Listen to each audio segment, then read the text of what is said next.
Alright, quiet down, knuckleheads. It's time to take another look at a new hero for Fantasy Flight Games Marvel Champions. This time we're looking at Black Panther.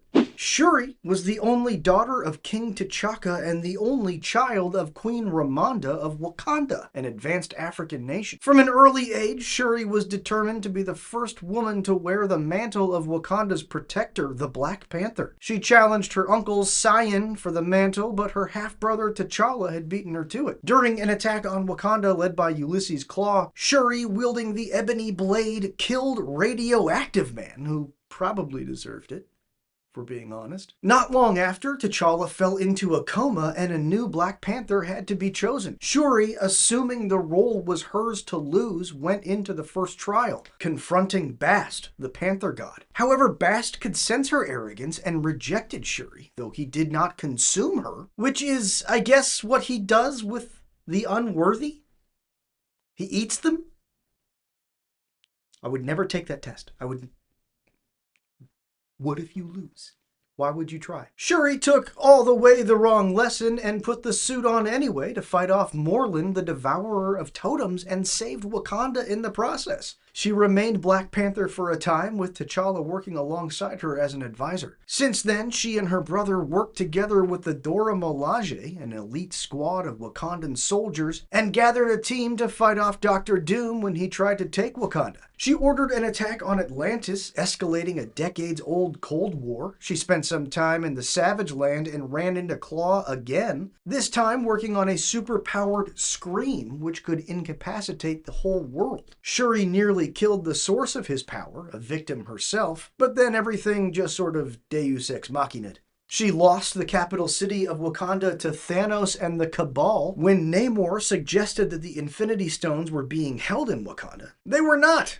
Namor was just still mad about Shuri's assault on Atlantis. The Cabal's forces killed Shuri, and she spent some time wandering Wakanda's spiritual plane, Djalia. T'Challa resurrected her, and she now serves as the Queen of Wakanda and the Aja Adana, or Keeper of Lore. Let's take a look. On her hero's side is Black Panther. She gets a hand size of 5, 11 hit points, and the Wakanda trait. Her basics are 2 thwart, 1 attack, and 2 defense, but as a response after she uses one of those basic abilities, resolve the special ability on one Black Panther upgrade you control. So right away we get a clue there that she's going to work very similarly to Black Panther T'Challa, her brother, who has a bunch of upgrades that you put into play, and they don't necessarily do anything on their own, but you have ways to trigger them and ping them to do little bits of damage or little bits of thwart or whatever.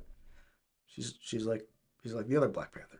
And on her alter ego side is Shuri. She has a recover of 4 and her hand size goes up 1. She adds genius to her traits and she gets an action called Inventor. Exhaust Shuri to search your deck for a Black Panther or tech upgrade and play it, reducing its cost by 2 resources at a limit of once per round. Now she's just showing off on T'Challa here. That's crazy.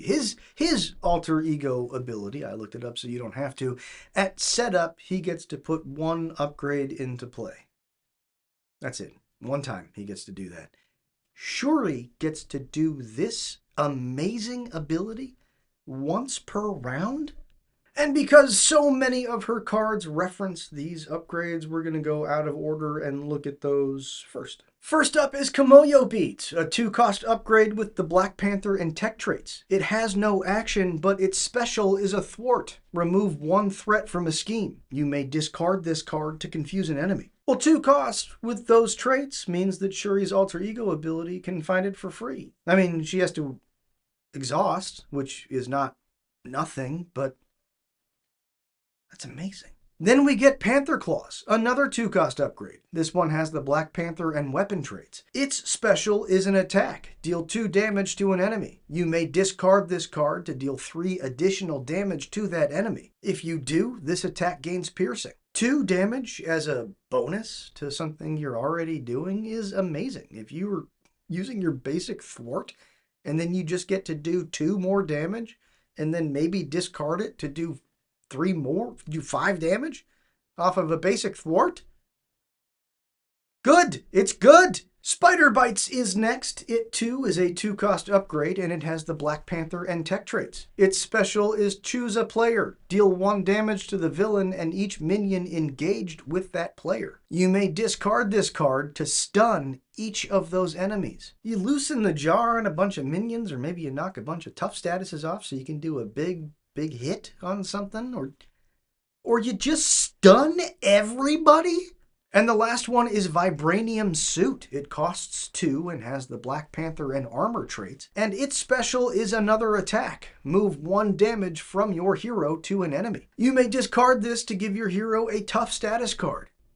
No thank you on that. No, I'd rather keep healing and doing damage at the same time than a tough. That's the first one where I'm like, don't ever discard that. I want to hang on to that one. So each of these upgrades costs 2, so Shuri's alter ego ability can find them and put them into play for free. So it's way faster, way easier to get her whole machine kind of set up. She's really, really good. Okay, back to her kit order. Up first is T'Challa. He's a 4-cost ally with 3 hit points and the Genius and Wakanda traits. He does 2s in his thwart and attack, and as a hero response, after he uses one of those basic powers, resolve the special on 1 Black Panther upgrade you control. Kind of tough that he himself is not a Black Panther card, so you can't get that discount on him because that 4 cost is kind of rough. But if you can find a way to get him in play, and if you can find a way to keep him alive for a while, activating and then being able to ping one of your upgrades is really good.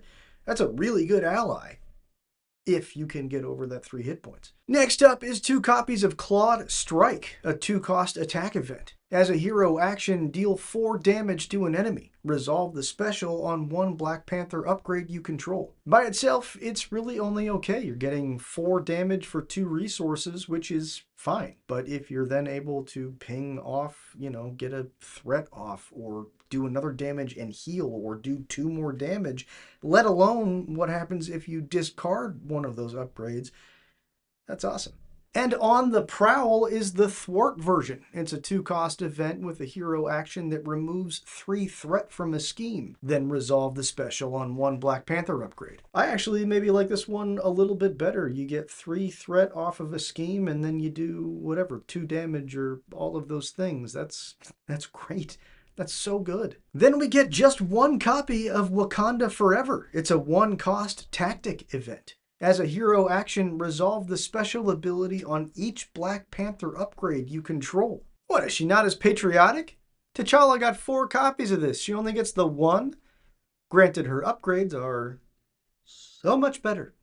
And of course, there's nothing to say that you can't discard those upgrades when you trigger each of these. You might be doing upwards of 7+ damage, healing, confusing somebody, stunning everybody, doing a point of thwart.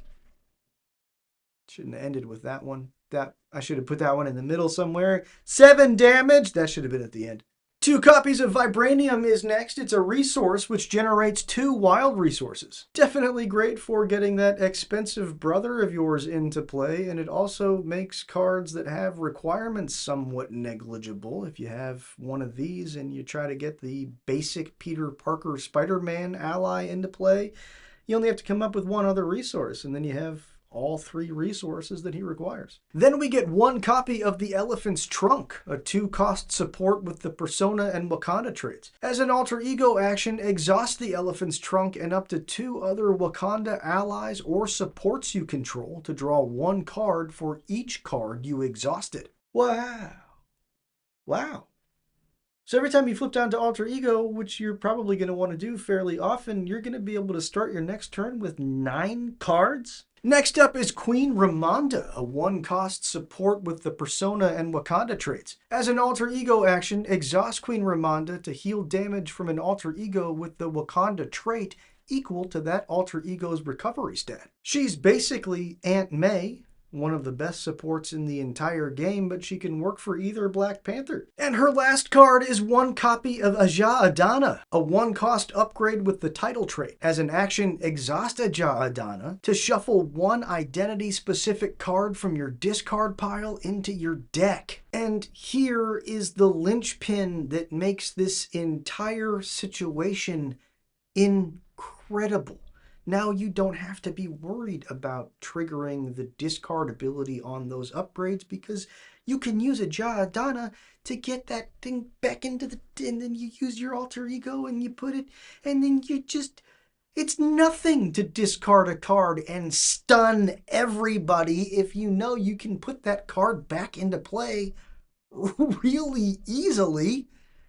That's awesome! The bad stuff! Shuri's obligation is T'Challa's shadow. It gets 4 doubt counters, and it has victory 0. While it's out, increase the resource cost of each card you would play by 1. As a forced response, after you thwart, attack, or defend, remove 1 doubt counter. Well, that's all the more reason to bring along something that readies you. I think you should bring along things that ready you anyway, but if you can attack a couple of times or thwart a couple of times, you might be able to shake this thing in just a turn or two, and then you get rid of it. It has victory 0, so once it's gone, it's gone. You don't have to worry about it coming back up. Also, what an ironic name for an obligation, because, girl, you're so much better than him. Her nemesis minion is Claw, who has 6 hit points and the Elite and Masters of Evil traits. He does 2 scheme and 0 attack, but when he attacks, he gets a boost card. The real tragedy is that 6 health, so it's going to be kind of tough to get rid of him. He can kind of take a beating. The boost, those have been getting worse, so boost card coming out for his attack might mean up to 3 or 4 damage. It didn't used to be that way. Manipulated music is Claw's side scheme. It comes into play with 5 threat on it, and when it's revealed, you'll find music and put her into play engaged with you. When this scheme is defeated, discard music. And it has an amplify icon, so each boost will be 1 worse. Well, obviously, we're going to see music here in a bit, but, 5 threat with an amplify icon? No, thank you. No, thank you. So let's look at music. A minion who does 0s in both stats and only has 1 health. But she also has the captive trait. When she's revealed, find manipulated music and put it into play. If she's defeated, you have to move all threat on manipulated music to the main scheme. And while she's in play, she adds another amplify icon. I know she's a captive. I know it's kind of messed up, but if there's room on the main scheme, you shoot the hostage, right? You shoot. That's easy. 2 amplify icons? You shoot the hostage. And last is 2 copies of the Scream, a treachery. When it's revealed, stun each character you control. Deal 1 damage to each of those characters that was already stunned. If it's drawn as a boost card, it does that same effect, but just to you. Well, that's a nasty treachery. I don't like it, and I won't talk about it. Onto her aspect cards, Black Panther came with a Justice deck. Up first is Manifold, as played by Eden Fezzi. He's a 3-cost ally with 2 hit points. He does 2 thwart and 1 attack, has the Avenger and Wakanda traits, and when he enters play, choose a player to search their deck and discard pile for a player's side scheme and add it to their hand. Well, that seems absolutely incredible in a multiplayer game. Cable obviously likes him a lot. Silk and Jubilee both have player side schemes as part of their kit that they can recur. They can use them over and over. They don't have victory anything, so he's great for them.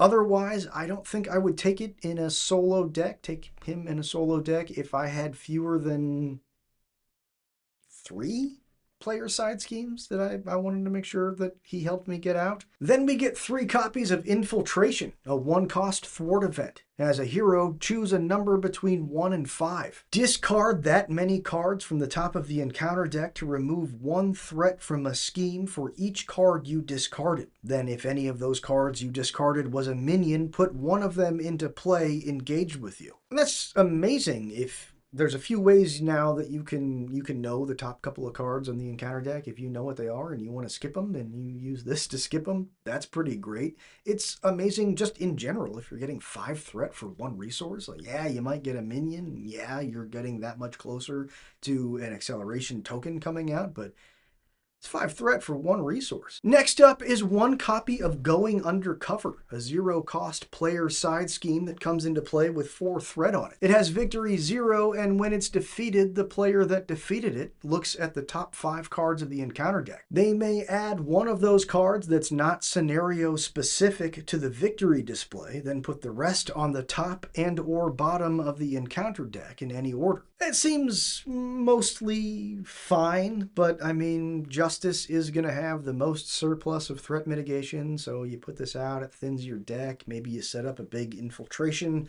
where you know you're not going to have to worry about a minion being one of those cards. Yeah, it's okay. I think it's fine. Show of Empathy is next. It's another 0-cost player side scheme. It has victory 0 and comes into play with 6 threat. As a forced interrupt, when threat is removed from this scheme, place that threat on a non-elite minion. If that minion has threat on it equal to or greater than its remaining hit points, add Show of Empathy to the victory display and attach a copy of Redemption to that minion. Redemption is linked to Show of Empathy. It has victory 0, and when it attaches to a minion, take control of that minion and treat it as a redeemed ally with a blank text box. Its scheme value is now its thwart value, and it still takes consequential damage when it activates. Pretty cool for thwart-heavy decks. You get to get rid of a minion and gain an ally using only the power of your mind.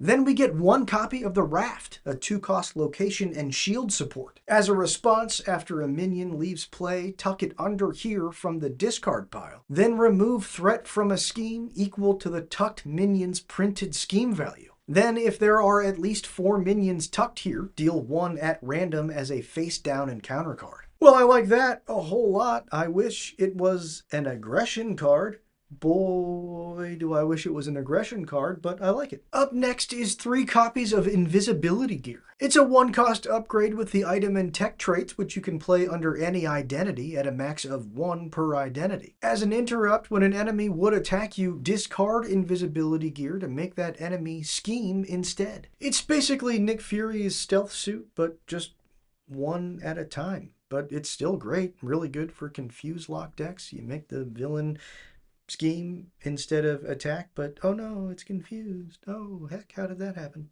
Also, where are you headed, Phil?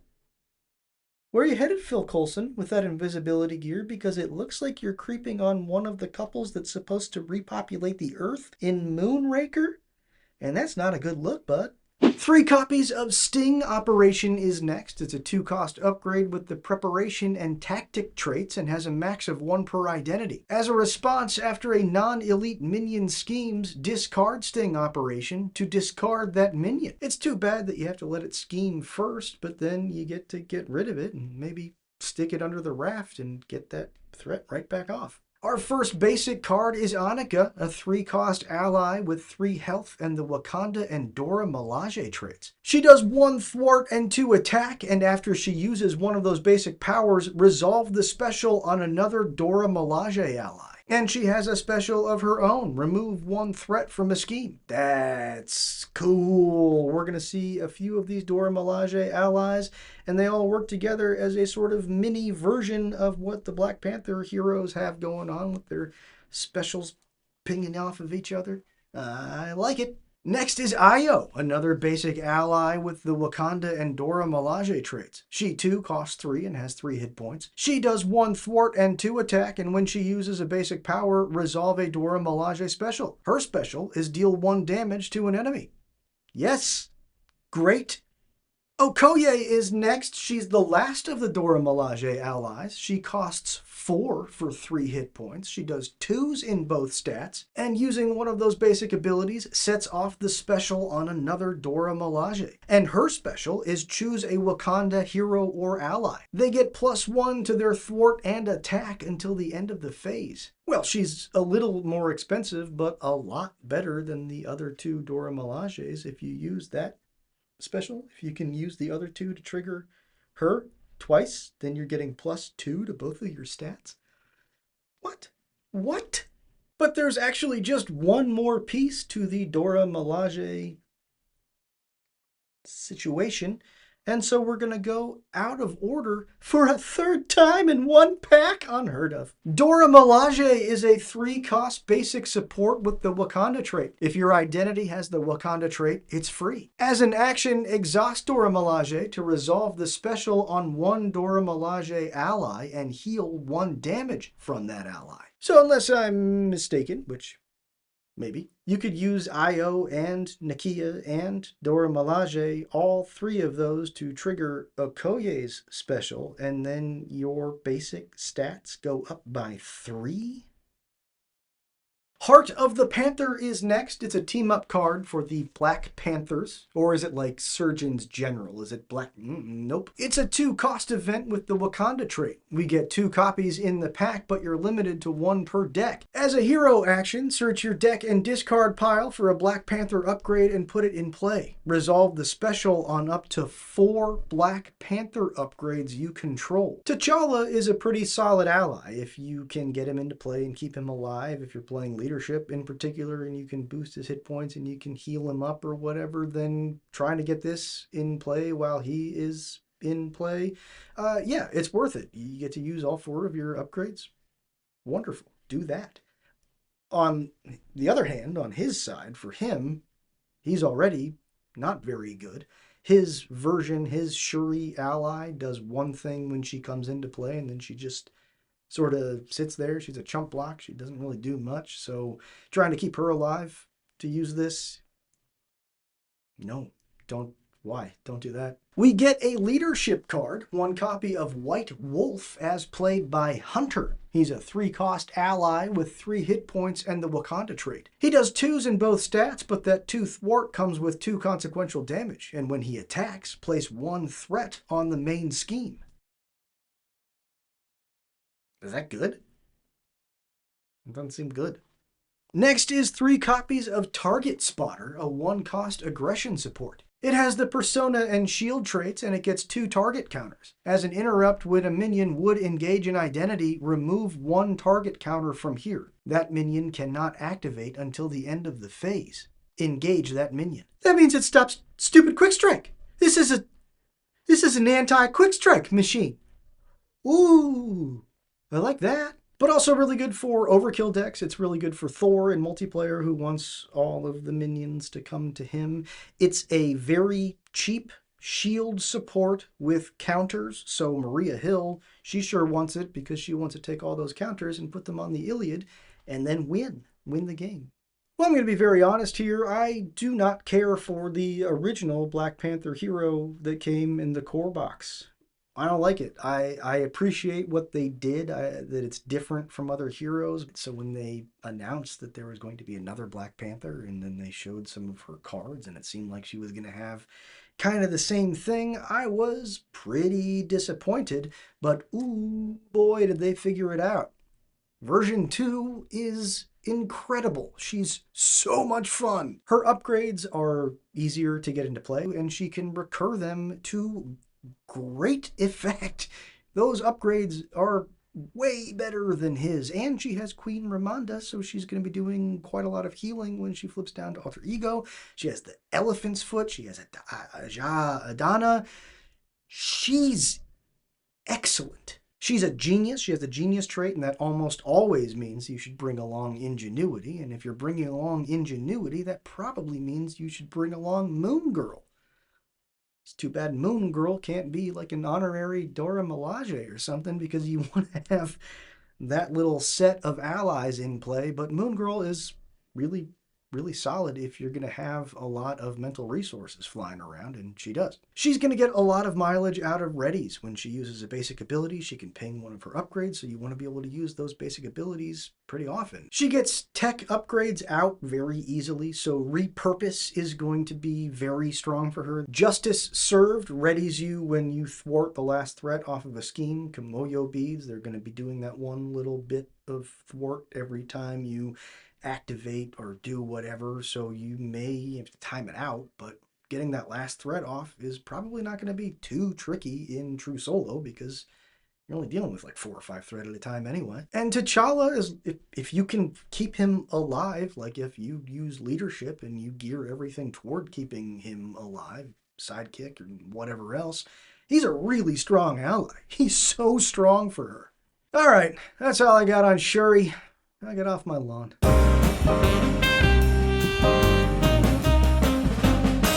The Grouchy Nerd